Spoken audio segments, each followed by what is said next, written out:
Hello, everybody. This is Scott Smith, and I'm here to do a chat on the moons. That is, I do a reading once a month on the Patreon for subscribers, but I do like to create a little public offering for people who are on the page, whatever page that is, that are following along to give them a little insight or, something to chew on as we approach these times of new and full moon. This week is the solstice, and it's also a new moon in Capricorn. And I think that those two things are pretty close together. They create a nice little sandwich for you to do some magic in. As I was just on the podcast, which will be out tonight or tomorrow, Bevan FM over 40, we were talking about the winter solstice at the start of our conversation.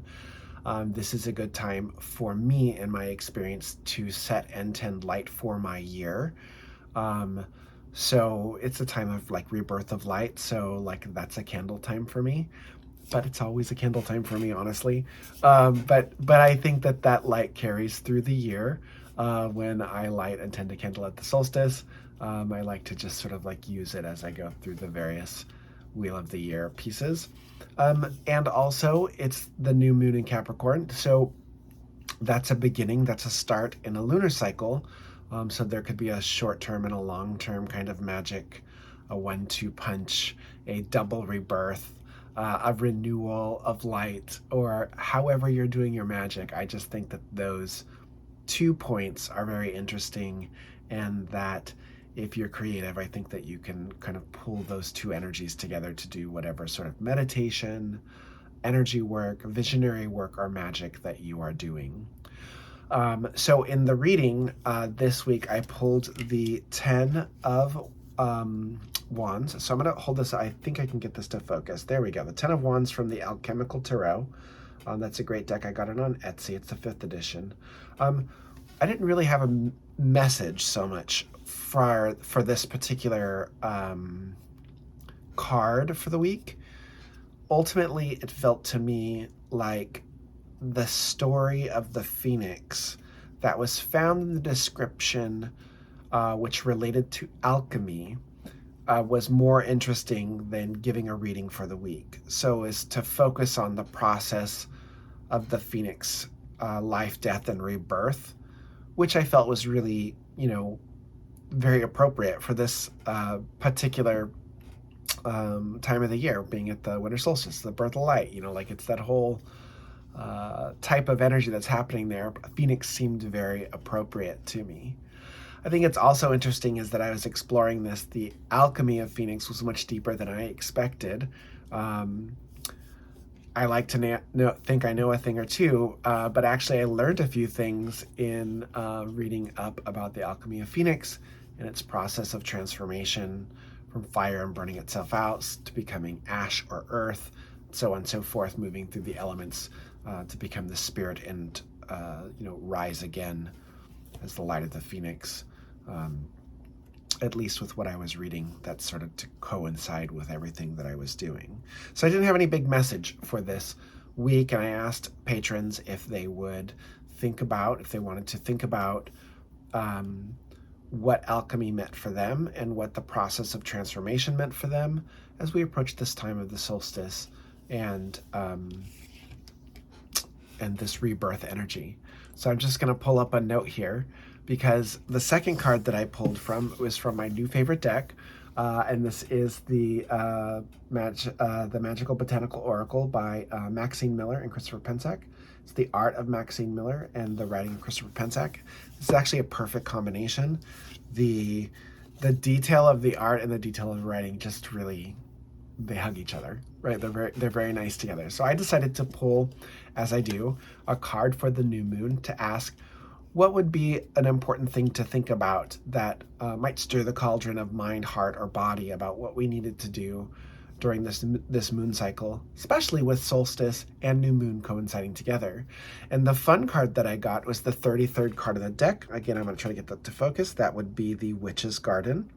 You have Mandrake on one side and Datura on the other. And so this card really represented a lot of what was in the entire oracle deck itself.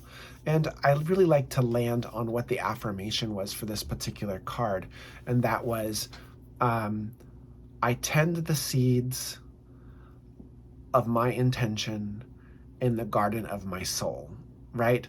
So a dear friend of mine would always say the goddess plants in the winter, to sprout in the spring. So I think that if we're planting seeds right now, or we're thinking about intentions with our magic, to think about, to really think about the conditions in which we're planting it, being at the solstice and a new moon, and what that means for you, what kind of energy or what kind of story that tells for you in your own self, because I think that really influences our magic. But also, there's a lot of possibility when we see this card. So there's the potential for a lot of things. There's a potential for all things, because all things are in the witch's garden. So the message that I got, and I'm going to read it to you, so I'm going to pull it up on my screen here. The message I got was essentially this: to pay attention to the timing, but let the care and precision in your paying attention to things, let that inform you about when to plant, when to dig, when to wait. Let that mindfulness sort of create like an intentional ripple into your New Year's, to be more mindful of your own magic, the magic of soul and what we plant, and how that's affected in the world, and how that affects the world. Our magic is happening in this garden, like the witch's garden in the card, like the kind of the garden of life. But also, it's not just our garden. It's not just the witch's garden. It's not just the magic maker's garden. It's all of our gardens, and that includes our non-human being friends, like the animals and plants and the land and spirits that we exist alongside. So it would be wise to pay attention to things such as the way things grow and when, and how the wind blows, and when the sun shines and the weather changes, and when the moon sets and where, and the patterns of the stars and the movements of life and the creature around us. These are all signals for us that can indicate if our magic will flourish or wither, that it will foster, right, or prevent it from happening. But they're also part of the ecosphere that we all exist in, like we're each our bodies present in ourselves, but we're also in the greater body of the world. So to remember that that what we do, right, is intersecting a lot of other life and a lot of other spirits, and all the wonderful intelligence that's available to us. So, again, it's a mindfulness thing. It's not really like a do this particular thing for your magic. But if we were thinking of it specifically, if you had a spell in mind or something in mind in particular for this time of the year, to remember that, to call upon the power of the moon. She is your ally. And it's by her light that the powers of the stars flow through. And we can call with whatever our sacred names are, and light our flames, and cast our magic, and use the medicines and the banes from the witch's garden.